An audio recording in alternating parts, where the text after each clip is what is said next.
Hare Hare Gopal Radhe Krishna Hare Hare Gopal Radhe Krishna Hare Hare Gopal Radhe Krishna Hare Hare Gopal Radhe Krishna Hare Hare Govinda Panduranga Hare Hare Govinda Panduranga Hare Hare Govinda Panduranga Hare Hare Govinda Panduranga Hare Hare Gopal Radhe Krishna Hare Hare Gopal Radhe Krishna Hare Hare Gopal Radhe Krishna Hare Hare Gopal Radhe Krishna He Jagabandana Devaki Nandana He Jagabandana Devaki Nandana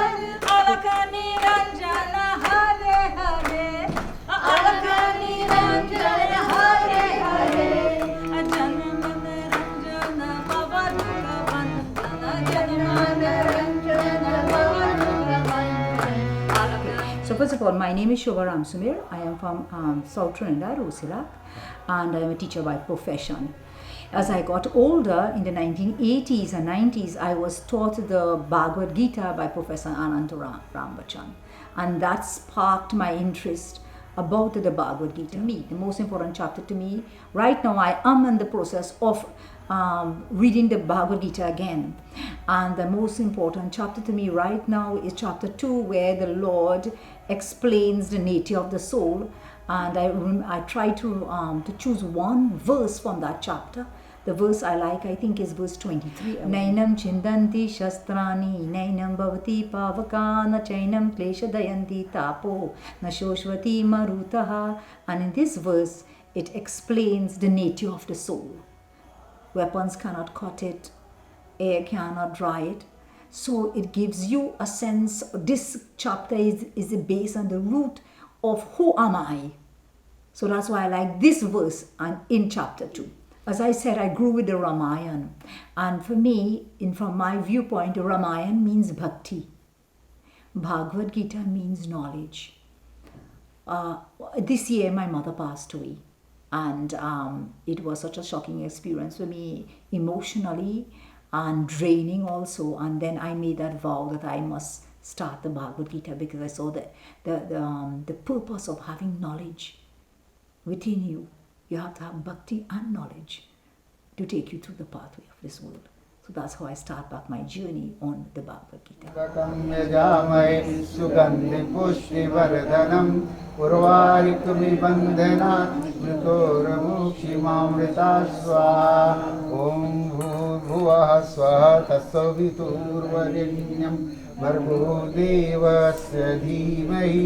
Diyo yo nah prachodaya swaha, Kling Krishnaya swaha, Kling Krishnaya swaha, Krang Kring Krung Krishnaya swaha, Atmalingaya swaha, Sarvalingaya swaha, Dehalingaya swaha. The Bhagavad Gita was first introduced to me when I was quite young, in my early teens, in my late teens actually, around my 19 and so on, by my guru. And then I kept it there on the shelf, and then after a while, slowly attending temple with my guru, he started to teach us like things like the Gita, Dhyan, the prayers and so on. So after a while we started to refer it, and I started to refer it, and while going to Sunday morning service with him, he started to teach us verse by verse and asked us to read from the Bhagavad Gita. That would have been in the 1990s, yeah.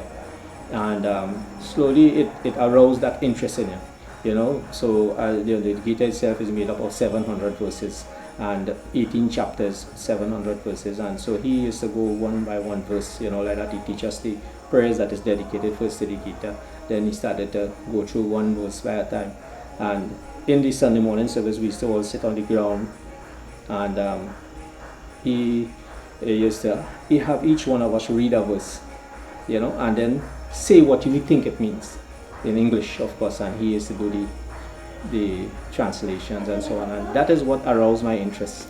In reading, I also read Ramayana, but for something about the Bhagavad Gita inspires me. It's like the teachings of the Bhagavad Gita it's a practical thing. It can relate to your life, to life, and how you see life.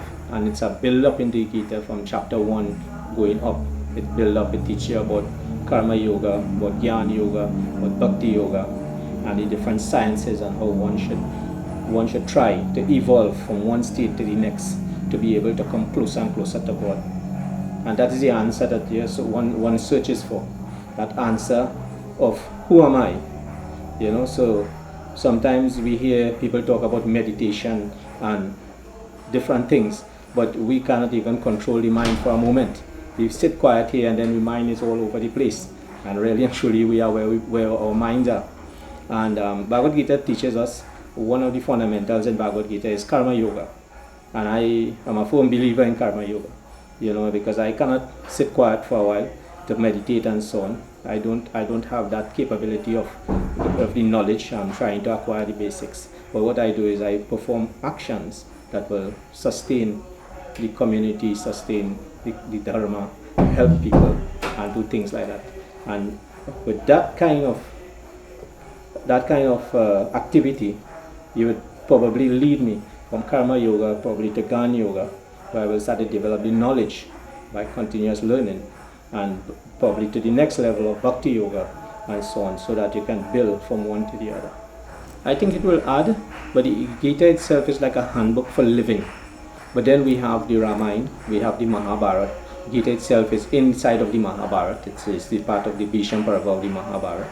But the Gita itself is like a handbook for you as a devotee to learn to live in this world and to be able to function and to be able to go closer and closer to that goal that we're searching for, to Godhead, right? And the other texts of Hinduism, of course, have all its merits and everything, but most of the time you find that the Gita will be the most simplest of practice that we can have for living on day to day. Of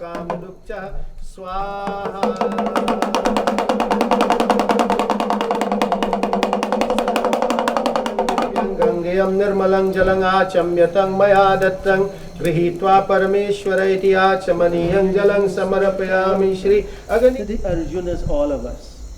But one thing Shri Krishna is saying, the most important thing is that we all have a connection with him. And if we are to come to any satsang, we are to do yajna and do religious life and all sorts of things we are doing. All of these things are good things. But Shri Krishna has given us the base of a secret, our true worth. He says, Mamaivansho jiva loke jiva bhuta sanatana. Mamaivansho, a part of me, jiva bhuta, in this world of living being, jiva bhuta, in all living beings, a part of me, a divine part of me, a sanatan part of me, that is dwelling in all of us. So he is telling us that I have given a part of me in you. That is what you are. Our duty in this life is how to learn and how to tread the path of understanding. Not only understanding, but finally to taste and to experience really the oneness that we have with Supreme God. So that is our purpose really. Shri Krishna is telling Arjuna, know your worth. He's telling all of us, know your worth. We are all part of divinity. Our purpose in this life, taking the blessings of Guruji, his guidance, his talks and his katha, all for one purpose, to realize that you are divine, you are holy, I am divine, I am holy. We must all experience that divinity. That is main purpose. So today's program, the purpose of today's program is 3 reasons. Well, the first reason is today is a very holy day, it's Ekadashi. But it's not normal Ekadashi, it's Moksha Ekadashi. So it's the Ekadashi, day of liberation, freedom. And it so happens to be the Srimad Bhagavad Gita's Jayanti. And the Srimad Bhagavad Gita appeared today from the lips of Bhagavan Sri Krishna. So Arjuna, and as all of you know, very familiar in the battlefield of Kurukshetra. Another reason for today's program is you saw Gurudev Ji do very special Lingam Puja this evening. Today, this Lingam Puja was really the Namkaran Sanskar. You know when you have children and things, you do Namkaran Sanskar. But they just do that all, they forget and things. You have to give them the name, no? So you check Pandaji and you check the Patra and you tell you which syllable and this and that, and you give your child a good name. And you perform prayer and puja and all of these things. So Bhagwan Shankar this Prana Pratishta was done in June, before my sannyas. So now the Namkaran Sanskar, the name of Bhagwan Shankar was selected, but Gurudev will tell you after that. So you have to wait till the end to know what is his name. And how we arrived at giving this name to the Shiva Linga. So he will also tell you that afterwards. So 3 reasons. The Jayanti of the Srimad Bhagavad Gita, Moksha Ekadashi, and also the Namkaran Sanskar of Shankar Bhagwan, the Lingam here at the ashram. So due to this small program was organized in a very informal way. So we could meet and sit and talk and enjoy in devotion and bhakti and love. We forget all about the worries. So we're talking about Bhagavad Gita, Bhagwan Shri Krishna, Arjuna, and we heard so many things from Pandaji, who we are, the Jiva, and who Arjuna is. Really, as you heard Sushri Vidyaji say, that Arjuna in the Bhagavad Gita is each and every one of us. Because we are standing in that state of confusion where he was in doubt. He didn't know what to do. I should go this side or I should go that side. But before we get into Arjuna, you know, in the ashram here, right? So we need things like vegetables, and you always have to go to the market and things. So there was another sannyasi living in the ashram, not me. And they sent the sannyasi out to go to buy vegetables. So this sannyasi was taught by Gurudev that I am Brahman, I am God. See God in everything. Pandaji. Siya Ramame, Sabajagajani. I am God. This is God. He is God. So he was sent to buy the vegetables, and he went out the street, out Bonaventure, and he keeps saying, I am God. Everybody you see, I am God. I am Brahman. I am He. I am He. So as he reached out to Laibong Junction now, I saw the chaos on the junction. They say, you know what, it have a mad elephant running coming down the road. So he's seeing all this chaos and he wants to know what's going on. So he decided to go further. I am God. Everything is God. See God in everything. So he practicing his philosophy. Good. But as he got closer to where the chaos was, he met Anil. So Anil said, boy, Swamiji, don't go there, you know. There's a mad elephant there. He said, but I was taught I am God. Everything is Brahman. So he went. In the evening time, we get news now. 2 or 3 people come by the gate and they bring him here to the ashram. He come back with some broken bones and hands and feet. And they put him in front of Guruji. So Guruji said, well, what happened to you? We send it. Now we here is evening time and we waiting for the vegetables. So up to now we again the food. So Guruji said, well, what happened to you? He said, I went on the road practicing the philosophy. I am God. See God in everything. But then I see it. He said, what happened? He said, yes, you went out to practice the philosophy, see God in everything. But when Anil stop you and tell you, don't go there, there's a mad elephant coming. You didn't see God in him. Why you didn't listen to him? This is the key. From time to time in our life, God is sending in our life any personality, any reminder. Boy, don't go there, it's trouble there. But we want to do. And from time to time in this journey of life, one personality is coming to remind us that the trouble is there. But we carrying on in our own philosophy, in our own mode of living, in our own way of thinking, and we not taking on the warning. You know, Guruji always say, your heart tells you something 3 times. If you want to do something, you might take plenty people advice, but your own inner heart tells you what to do. But he says, your heart only tells you 3 times.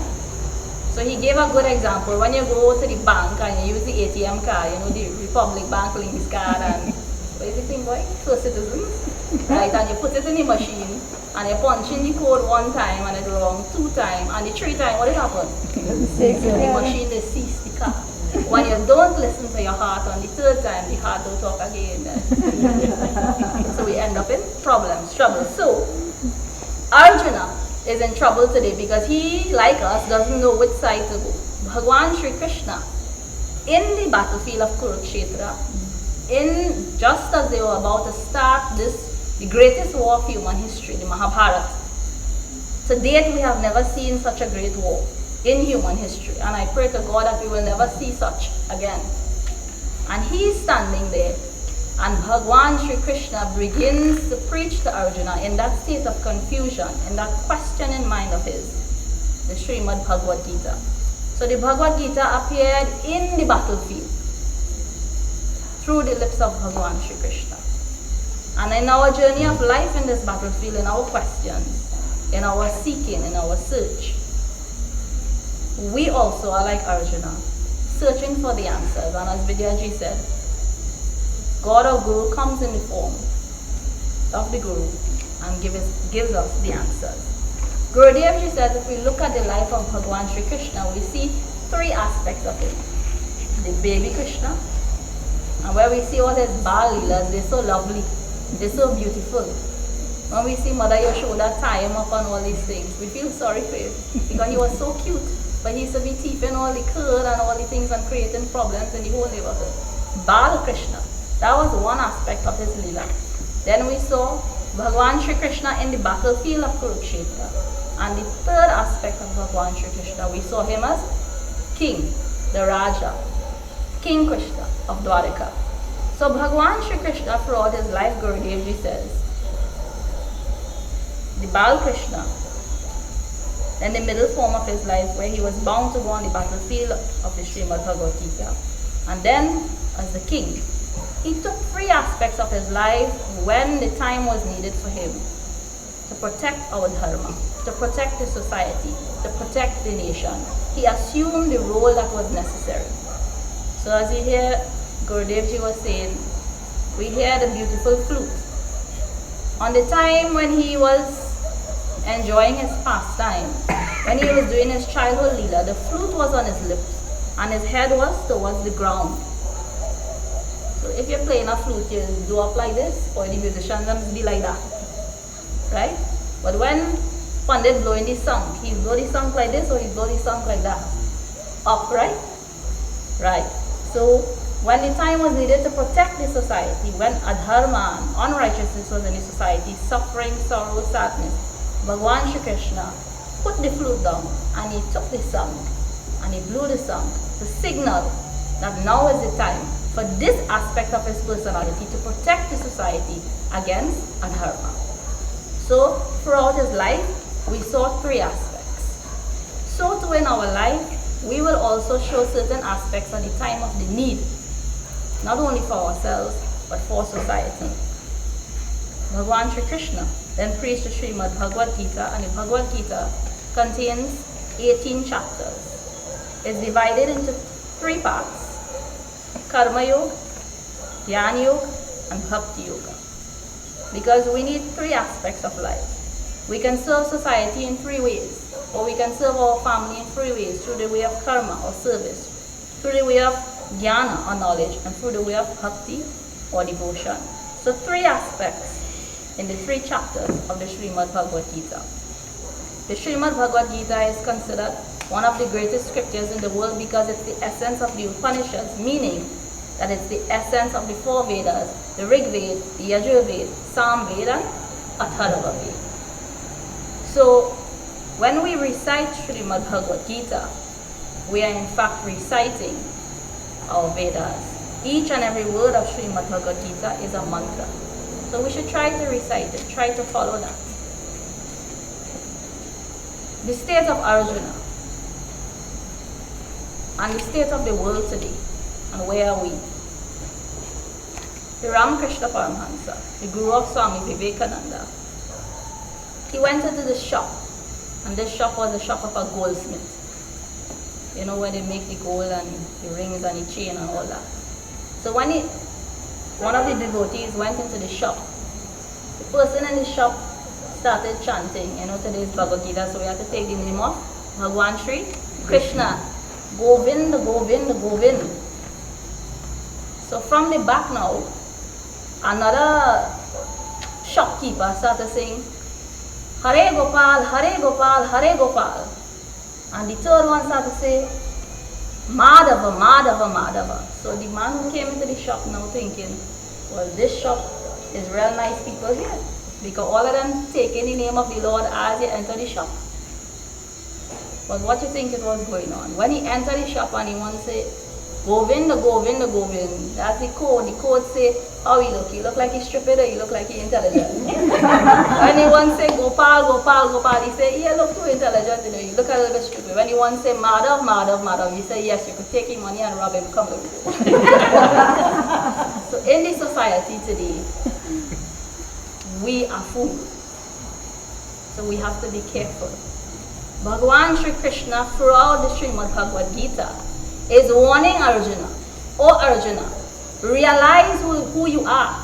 And he explained throughout the Srimad Bhagavad Gita, realize what is this world, realize who you are, realize what is your aim, what is your goal, and what is your mission in this birth. Get up, Arjuna, wake up, and see the reality. What is right, what is wrong, what is good, what is bad, and know who is good and who is bad. Always be alert. That intellectual faculty, that intelligence must always be alerted so that you can go through this life, so you won't be fooled. When you hear nice things, Gurudev Shivi say we like to hear nice things.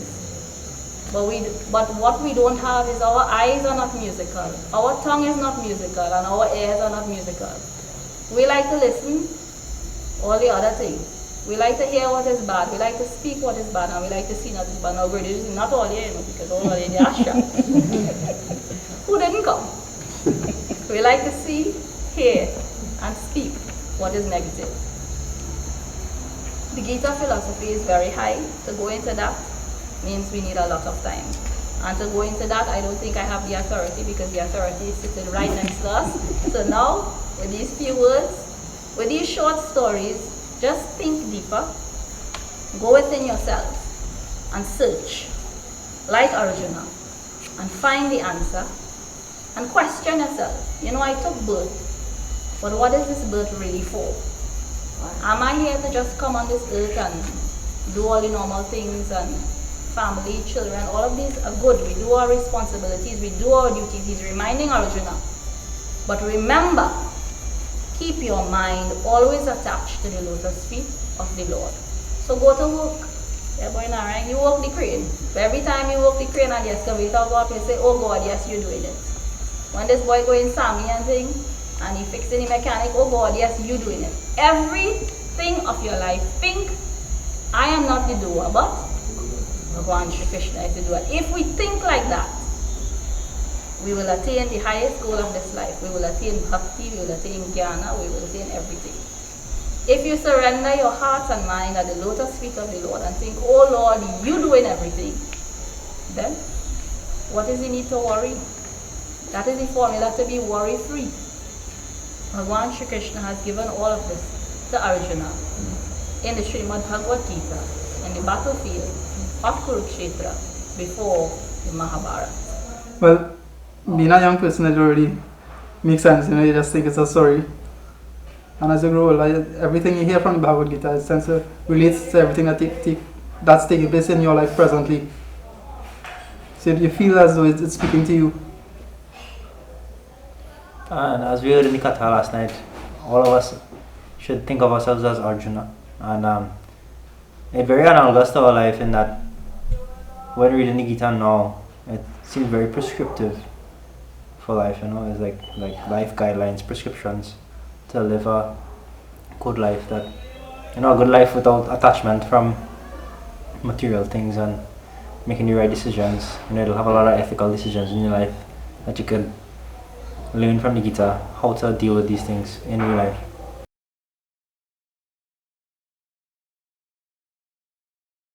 Chapter 2. They talk about same attachment that I spoke about before. The mind being like a boat going through, the mind and the senses going through a river, and this mind needs to not, the current is like the senses, and this mind needs to be not perturbed by the the sensual needs that this body may have.